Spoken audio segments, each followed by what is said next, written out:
हाँ जी, good morning. घड़ी मिला लीजिए, 8:55 हुए। मैं हाजिर हूँ जी, दिन भर की तमाम छोटी बड़ी खबरें लेकर। आज चर्चा करेंगे बीजेपी को कितनी सीटें मिल रही हैं। कल हमने आपको बताया था कि कांग्रेस को कितनी सीटें मिल रही हैं। पूरी रिपोर्ट आपके समक्ष रखी थी। Satish Sharma ji, thank you very much for joining us. आज बताएंगे बीजेपी को कितनी सीटें मिल रही है। महज 23 सीटें मिल रही हैं। कौन कौन सी हैं ये भी बताएंगे। और कौल सिंह ने ऑफिशियल दावेदारी ठोक दी है जी मुख्यमंत्री बनने की। वीरभद्र सिंह उनको आयाराम गयाराम कहते थे, लेकिन वो कह रहे हैं कि अब के मैं ही कांग्रेस का जयराम हूं, यानी मंडी से मैं दावेदार हूं। शिवालिक रोय ठाकुर, ओम ठाकुर जी, रजनीश गंगोत्रा जी, आपका भी स्वागत है। चौधरी संजीव जी, आपका भी स्वागत है। बहुत बहुत शुक्रिया आपका चुनाव के लिए। और जिन लोगों ने चुनाव लड़ा है, 412 लोगों ने, 24 महिलाएं, 388 पुरुष, उनके लिए हमारे पास आज एक खास जानकारी है चुनाव आयोग की ओर से। और अगर उनको ये जानकारी समझ में आ गई तो अच्छी बात है, अन्यथा बड़ी चूक हो जाएगी। यही नहीं, अगर जो जीतते हैं तो उनके लिए जश्न मनाने की भी दिक्कत हो जाएगी। ये अलग बात है कि निर्वाचन आयोग ने आज कह दिया है कि सब लोग आओ और तंबू गाड़ो स्ट्रांग रूम्स के बाहर। तो तंबुओं की सियासत अब जो है खत्म होने जा रही है, क्योंकि निर्वाचन आयोग ने कह दिया कि जिसको तंबू लगाना लगाइए, हम लोग आपको पूरी सहायता करेंगे। लेकिन असली तंबू कांग्रेस ने लगा दिए हैं। दिल्ली में आज एक एक करके खड़गे से मुलाकातें हो रही हैं। अभी सोनिया और प्रियंका ने समय नहीं दिया है, इंतजार है। ये कहने के लिए लोग बेकरार हैं कि मुझको सीएम बनाओ, मुझको सीएम बनाओ। लेकिन इसी बीच में कौल सिंह ठाकुर ने ऑफिशियली दावेदारी ठोक रही है। क्या उन्होंने कहा है, क्या नहीं कहा है, इसकी भी आपको पूरी जानकारी देंगे। फिलहाल दिल्ली से एक बड़ी खबर आ रही है। सुबह 7 बजे से लेकर अब तक एम्स दिल्ली का सर्वर हैक है। आशंका है कि किन्हीं देश विरोधी ताकतों ने इसको हैक कर लिया है। सर्वर डाउन है, सर्वर काम नहीं कर रहा है। सुबह 7 बजे से लेकर 12 से ज़्यादा 14 घंटे हो चुके हैं अब तक। सुबह 7 बजे से है। और चिंता इस बात की भी है कि एम्स के इस सर्वर में वीवीआईपीज का, प्रधानमंत्री से लेकर राष्ट्रपति और दूसरे तमाम वीवीआईपीज का हेल्थ डाटा भी रहता है। ऐसी स्थिति में अब सुरक्षा एजेंसियां चौकस हो गई हैं और उन्होंने इसके ऊपर भी जांच शुरू कर दी है। हालांकि ये तकनीकी मामला है या ये कोई साइबर अटैक है, इसको लेकर अभी कुछ नहीं कहा गया है। लेकिन वस्तुस्थिति यही है कि सुबह 7 बजे एम्स का सर्वर डाउन हो गया था और अभी तक 14 घंटे बीत जाने के बाद ये अभी चालू नहीं हो पाया है। मरीजों की नॉर्मल रजिस्ट्रेशन से लेकर तमाम दूसरे कामों में दिक्कत आ रही है। किसका ऑपरेशन कब होना है, ये सारा सर्वर में फीड था। अब सारी चीज़ें, ये परेशानी वाली बात हो गई है। तो वो है जी, ये सारा मामला जो है इस एक एक करके करेंगे। लेकिन पहले जिक्र करेंगे 1964 में आई एक मूवी का, संगम मूवी आई थी, मेरे मन की जमुना और तेरे मन की गंगा का। वो गाना सुना होगा, लेकिन नहीं, मैं आपको इसका दूसरा गाना सुनाऊंगा। दूसरा गाना था, दोस्त दोस्त ना रहा, प्यार प्यार ना रहा, जिंदगी हमें तेरा एतबार ना रहा। सियासत में भी आजकल का ऐसा ही हो रहा है। नित्य नए खुलासे हो रहे हैं और एतबार टूट रहे हैं। दोस्त दोस्त नहीं, विरोधी निकल रहे हैं, भीतरघाती निकल रहे हैं। बीजेपी में खास तौर से हड़कंप मचा हुआ है। सुबह हमने आपको एक ऑडियो की खबर दी थी, ऑडियो भी सुनवाई थी। कथित रूप से ये ऑडियो रेणु चड्ढा की है। हालांकि उन्होंने इसे कट एंड पेस्ट भी बताया है मीडिया के कुछ सेक्शंस में बातचीत के साथ, लेकिन इसका पूरे का पूरा हमने वर्जन आपको सुनाया था। आप तय कर लीजिए क्या मामला है। इस पूरे मामले के ऊपर अभी तक बीजेपी चुप है। हालांकि बीजेपी तो इन सारे मामलों पर चुप है, लेकिन बीजेपी की दिक्कत सिर्फ यही नहीं है। दिक्कत बीजेपी की यही नहीं है, बीजेपी की दिक्कतें और भी हैं। दिक्कत यह है कि बीजेपी की सिर्फ और सिर्फ 23 सीटें आ रही हैं। ये हम नहीं, बीजेपी की अपनी फीडबैक के बाद जो कैलकुलेशन हुई है वो कह रही है। और इसके बाद बीजेपी में हड़कंप मचा हुआ है। कहाँ कौन सीट कितने जिले में कितनी है, हम आपको विस्तार से बताएंगे। लेकिन पहले वो अहम जानकारी जो हर चुनाव लड़ने वाले के लिए जरूरी है, हर चुनाव लड़ने वाले के लिए जरूरी है। काउंटिंग को लेकर ये अहम जानकारी है।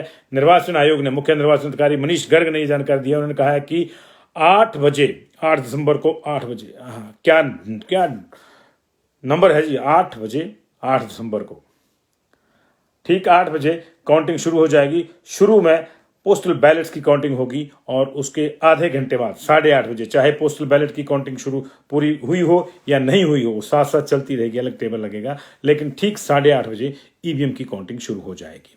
अब उन्होंने इसके लिए ट्रेनिंग का शेड्यूल भी जारी कर दिया है। यानी 2 या 3 दिसंबर को जो है मशीनों के माध्यम से काउंटिंग की जानकारी, काउंटिंग की जो ट्रेनिंग है वो दी जाएगी उस स्टाफ को जो काउंटिंग में लगा रहेगा। और दूसरा पूर्वाभ्यास जो है मतगणना से एक दिन पूर्व यानी 7 तारीख को होगा।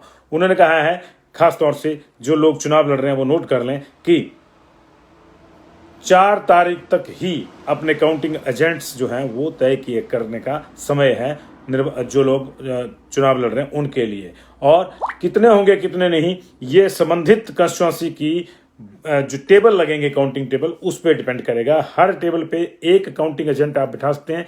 इसके अलावा एक पोस्टल बैलेट के टेबल पे काउंटिंग एजेंट बिठा सकते हैं और एक जो रिटर्निंग ऑफिसर के टेबल पे भी आपका काउंटिंग एजेंट बैठ सकता है। यानी किसी कंस्टिट्यूंसी में यदि 10 टेबल रख रहे हैं तो 10 टेबल पे एक एक के हिसाब से 10 काउंटिंग एजेंट और एक आरओ के पास, एक पोस्टल बैलेट के पास, तो 12 इस तरह से हो जाएंगे। लेकिन इसके लिए आपको ध्यान ये रखना होगा कि 4 दिसंबर शाम 5 बजे से पहले इस बात की जानकारी आपको देनी होगी कि कौन काउंटिंग एजेंट होगा कौन नहीं। और ये सिर्फ लिख के नहीं दी जाएगी, इस बार एक बकायदा फॉर्म 18 मिलेगा, इसको भरना होगा। इसमें फोटो लगेंगे उसके काउंटिंग एजेंट के और आईडी प्रूफ लगेगा। और इसके बाद जो है इसको रिटर्निंग ऑफिसर के सामने काउंटिंग एजेंट को इसके ऊपर साइन करने होंगे और उसके बाद ही इसको मंजूरी मिलेगी, अन्यथा ये चूक हो जाएगी और ये आगे चलकर जो है आपको महंगी पड़ सकती है। और 2 प्रतियां जो है फॉर्म 18 की जो है और अपनी फोटो पहचान पत्र सहित रिटर्निंग ऑफिसर के पास जमा कराने होंगे। 5 बजे 4 दिसंबर के बाद ये सुविधा नहीं होगी। फिर जो चूक गया वो चूक गया, फिर वो जो है वो रह जाएगा। और किसी भी तरह के इलेक्ट्रॉनिक गैजेट्स अंदर नहीं होंगे, आईफोन, आईपैड, लैपटॉप, अन्य किसी प्रकार के गैजेट अंदर नहीं होंगे। और कोई सरकारी कर्मचारी काउंटिंग एजेंट नहीं होगा या कोई पंचायत प्रतिनिधि है तो उसको भी आप काउंटिंग एजेंट नहीं बना सकते। हालांकि कोई अप्रवासी भारतीय जो भारत का नागरिक है उसको काउंटिंग एजेंट नियुक्त किया जा सकता है। इसके अलावा पार्षद, वार्ड सदस्य, सरपंच तथा निकाय प्रमुख को भी काउंटिंग एजेंट के रूप में नियुक्त किया जा सकता है, बशर्ते उन्हें किसी प्रकार की सरकारी सिक्योरिटी उपलब्ध ना हो।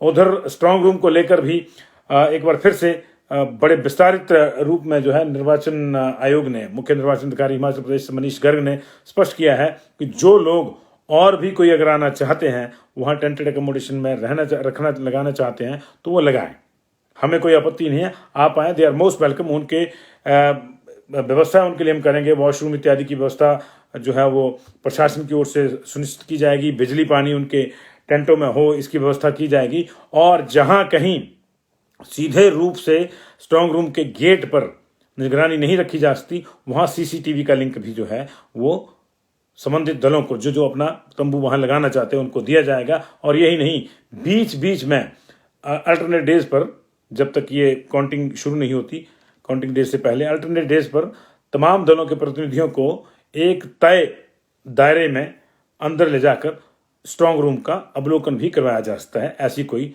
दिक्कत नहीं है।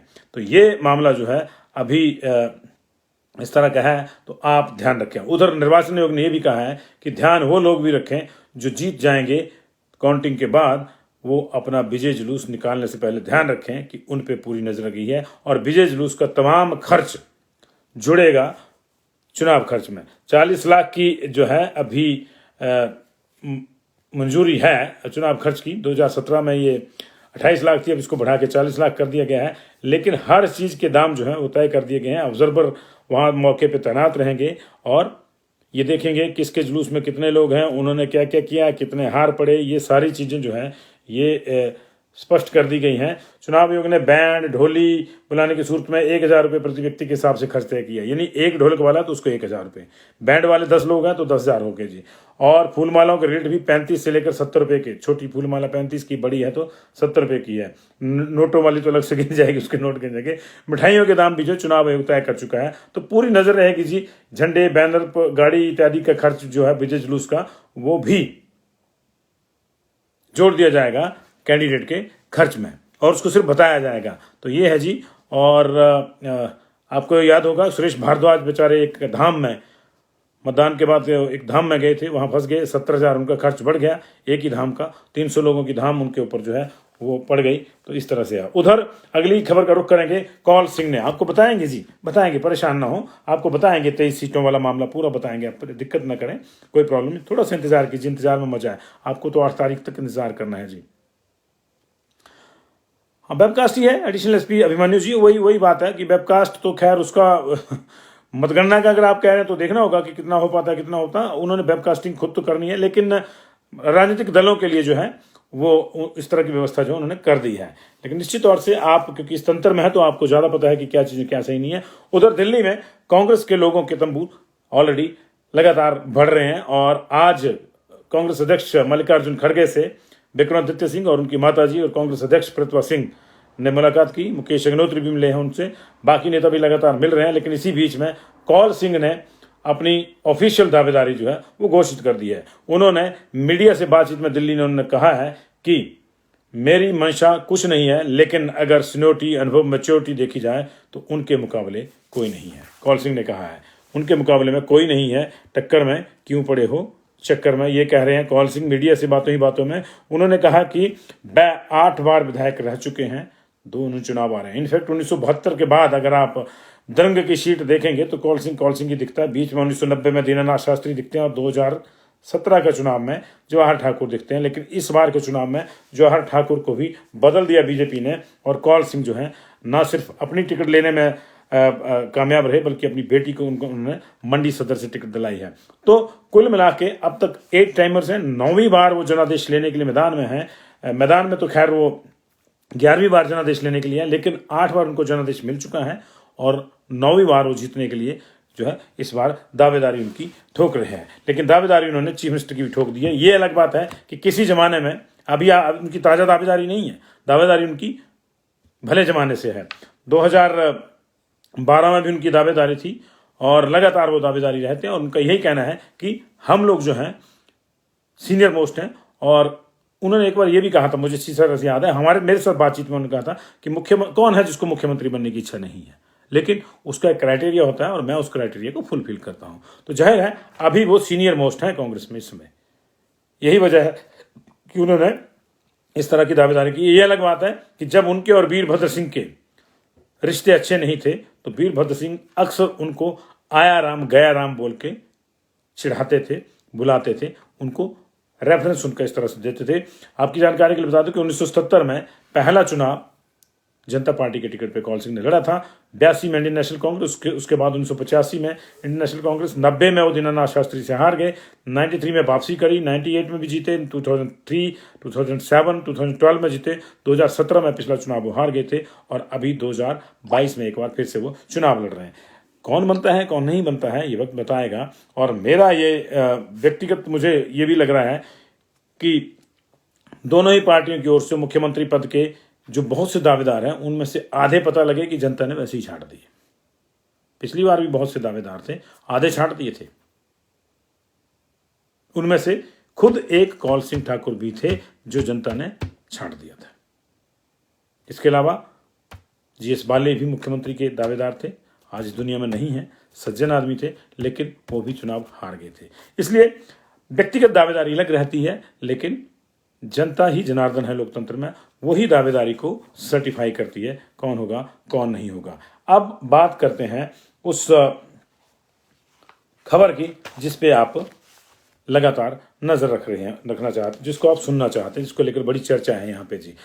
तो कल हमने आपको बताया था कि कांग्रेस जो है उसकी अपनी जो रिपोर्ट है उसमें वो 49 सीट्स जो है वो जीत रही है कांग्रेस की। हमने 49 आपको बताई थी और उसमें जो है शिमला में 6, ये आपको मैं इसलिए बता रहा हूँ क्योंकि आज मैं दूसरी सर्वे की बात, शिमला में 6, सिरमौर में 4, सोलन में 3, ऊना में 4, बिलासपुर में 3, मंडी में 5, कांगड़ा में 11, चंबा में 3, हमीरपुर में 4, कुल्लू में 4 और किन्नौर और लाहौल स्पीति की दोनों सीटें कांग्रेस के प्रत्याशियों ने कहा था हम जीतेंगे। लेकिन बीजेपी का एक जो फाइनल रिपोर्ट एक तरह से दिल्ली गई है वो अभी हमारे पास आई है हिमाचल भवन के गलियारों से, और उसमें बीजेपी की जो बहुत क्लियर कट सी जो है रिपोर्ट है और ये कहती है कि बीजेपी को श्योर शील्ड्स जो हैं वो 23 पे ही श्योर है। बिंदल ने दावा किया था मतदान वाले दिन कि 45 जीतेंगे, उसके बाद कोई सीट नंबर को लेकर दावा नहीं कर रहा। बिंदल चुनाव प्रबंधन समिति के भी अध्यक्ष हैं, वो कर सकते थे, लेकिन अभी उसने कोई दावा और किसने किया नहीं। मुख्यमंत्री ने भी कहा था कि टफ फाइट है, मैं ये नहीं कह सकता किसको कितनी सीट्स मिलेंगी, लेकिन हम लोग मेजॉरिटी, हम लोग सरकार बना लेंगे। उसके बाद कहीं से ऐसी बात है कि जैसे तैसे भी बना लेंगे, और ये भी पता चला कि निर्दलियों से भी बातचीत करेंगे। ये सारी चीज़ें अपनी जगह है, लेकिन ये जो सर्वे दिल्ली के लिए गया है फिलहाल, इसको शायद जगत प्रकाश नड्डा जी को दिया जाना है, ये दे दिया गया होगा अब तक। हमारे पास जो इसकी सूचना आई है वो बताती है कि, मेरे पास ये पड़ा हुआ, मैं इसको जरा पढ़ के बताता हूँ। शिमला जिले में बीजेपी को एक ही सीट कंफर्म दिखती है और एक पे उनको टफ कंटेस्ट लगता है। पिछली बार 3 थी बीजेपी के पास, इस बार जो है ये मामला 1 का लॉस इस हिसाब से चल रहा है। शिमला जिले की अगर बात करें तो 8 सीटें हैं, 8 सीटों में से बीजेपी 1 सीट को लेकर डैम श्योर है, 1 सीट उसको टफ लगती है कि ये कहीं टफ कंटेस्ट में फंसी हुई है, ये हमारे को आ सकती है। सोलन की 5 सीटों में से 1 सीट उसको बिल्कुल कंफर्म है कि हम इस पे जीत रहे हैं, 110% जीत रहे हैं, और 3 सीटों पे टफ है, वो इट कैन गो इधर वे, बीजेपी की ये रिपोर्ट कहती है। सिरमौर में 2 सीटें बीजेपी ने कंफर्म बताई हैं अपनी इसमें, और 1 सीट पे टफ फाइट है, यानी यहां पे जो 5 में से 2 सीटें जो है वो कांग्रेस को छोड़ रही है।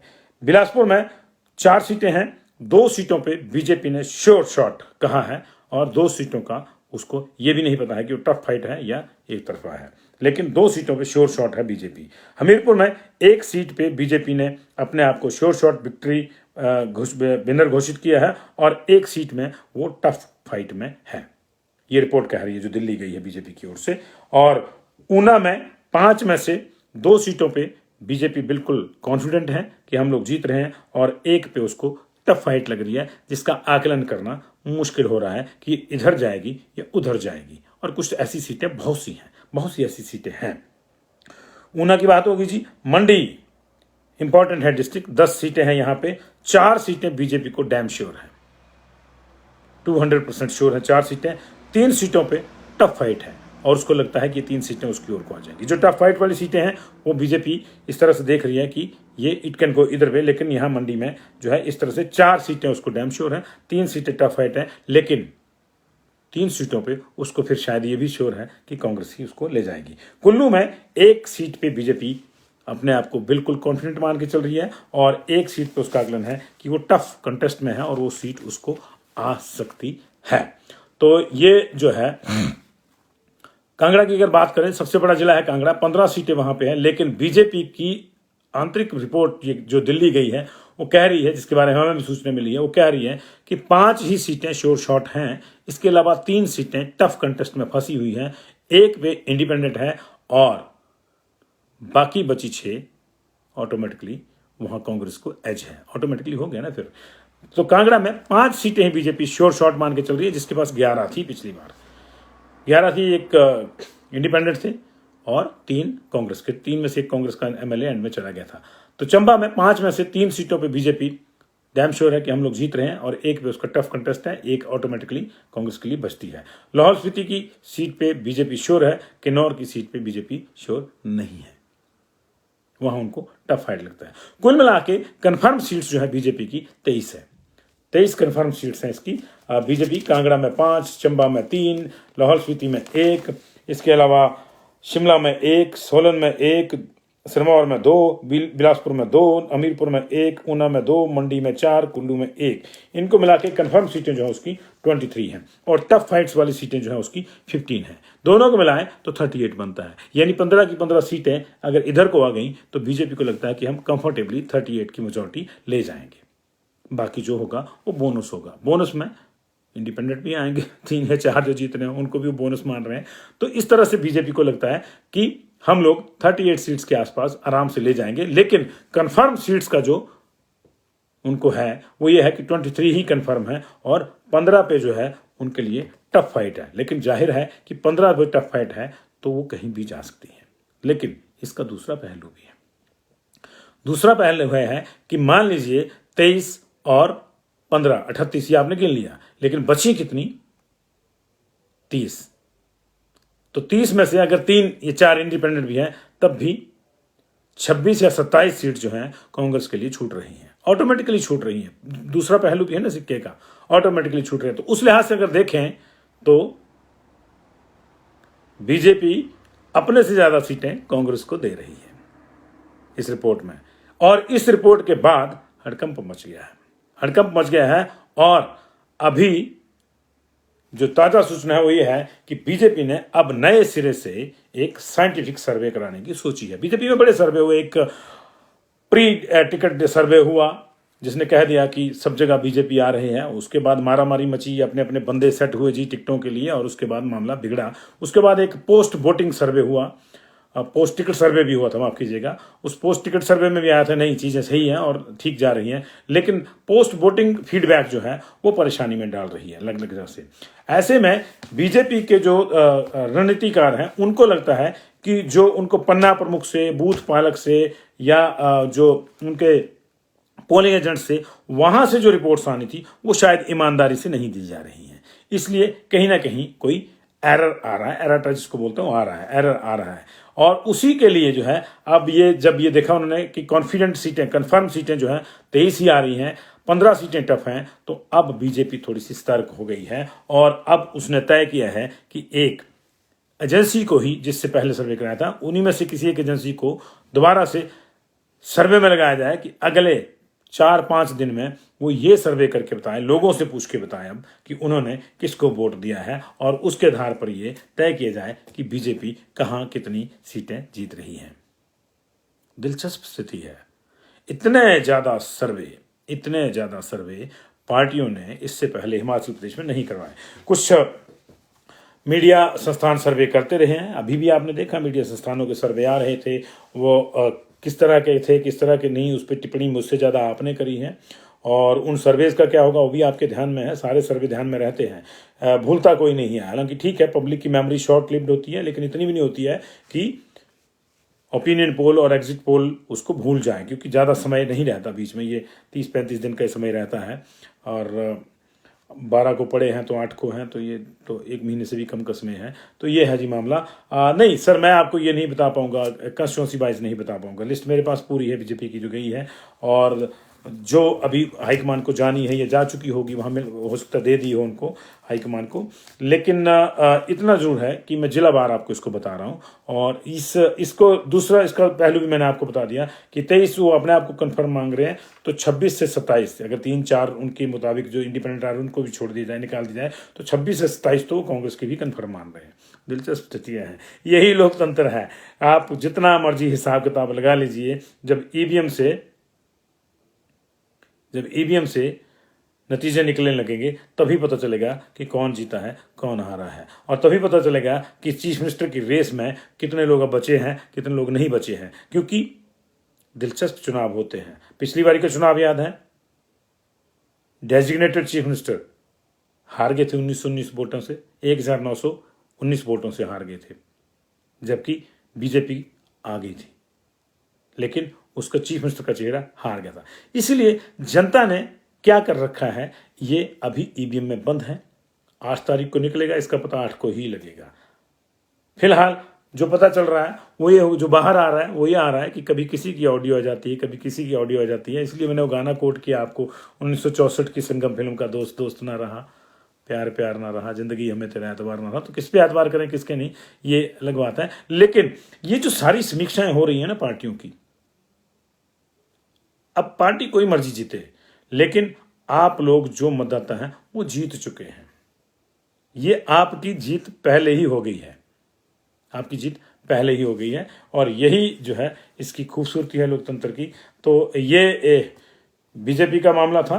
कांग्रेस का मामला भी हमने आपको बताया, और कौल सिंह ठाकुर ने अपने आप को ऑफिशियली डिक्लेयर कर दिया। अब देखिए कौन सा ठाकुर आता है आगे। अभी ठाकुरों 3-4 ठाकुर कैंडिडेट भी हैं कांग्रेस में।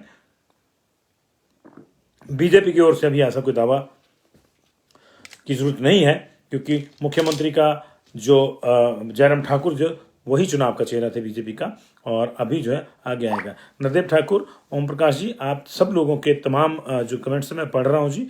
रेयान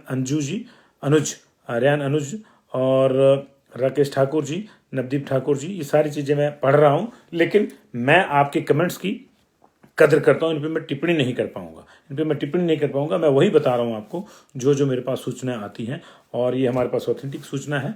कि बीजेपी की जो फाइनल रिपोर्ट गई है उसमें इस तरह से है कि इतनी सीटें श्योर हैं, इतनी सीटें फंसी हुई हैं, उनका कोई पता नहीं कहाँ चली जाएंगी कहाँ नहीं। हमें आती है तो हम बनाएंगे, उनको आती है तो फिर जाहिर है फिर वो बनाएंगे। लेकिन अगर 23 श्योर हैं और उसमें से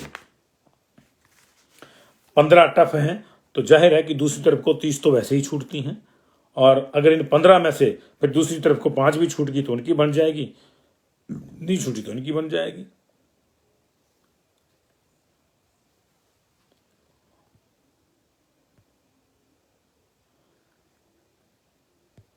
कोई भाई साहब कह रहे कि उन्होंने सर्वे किया महाराज, हमको भी ऑनलाइन बुलाओ। नहीं जनाब, आपने किया तो आप अपने ऑनलाइन पे जाइए, हम करेंगे तो अपने पे आएंगे। बहुत बहुत शुक्रिया जी आपका। हम लोग बताएंगे जी आपको, हम लोग 5 तारीख को ही बताएंगे अपनी अपनी जो हमारी ऑब्जर्वेशन जो है वो हम 5 को ही बताएंगे। अभी तो पार्टियों की बता रहे हैं हम आपको।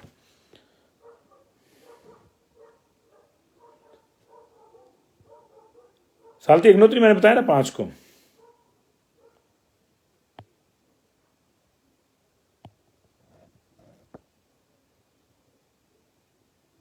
Vinay Kumar ji thank you very much. पंडित उदय राम शर्मा जी नमस्कार। नवदीप ठाकुर जी थैंक्स। सुरेश ठाकुर जी बहुत बहुत शुक्रिया देखने के लिए। नहीं चाय नहीं है, गर्म पानी है जी। सुरेश चारू जी ये गर्म पानी, चाय नहीं है। Rohit Guleria ji thank you very much. Yogesh ji, Virendra Singh ji, हाँ बताएंगे ना, उन्होंने माना है उसमें, क्यों बेचारों की फजीयत करनी। कांग्रेस के कुछ कैंडिडेटों ने माना है कि हम लोग हार रहे हैं। भागचंद वर्मा जी शुक्रिया इस कमेंट के लिए। देवेंद्र जी नालागढ़ का कोई अपडेट अभी नहीं है और नया जी। टफ फाइट, हाँ जी टफ फाइट में 15 सीटें बता रही बीजेपी, कांग्रेस भी मानती होगी इतनी जी। ठाकुर आसमान डी द्रंग वालों ने तो दावा कर दिया जी कि मुझे मुख्यमंत्री बनाओ, मैं सबसे सीनियर हूँ। Lekhraj ji thank you very much. Rajesh Sandhu ji thank you very much ji. Praveen Dhatwali ji good night, thank you very much. Good night one and all. Sanjeev Sood ji नमस्कार। Vasudev Sharma ji good evening. Vipin Sohal ji thank you very much, बहुत बहुत शुक्रिया आप लोगों का। डिम्पल शर्मा जी नमस्कार। अब्दुल लतीफ़ जी थैंक्स वेरी मच।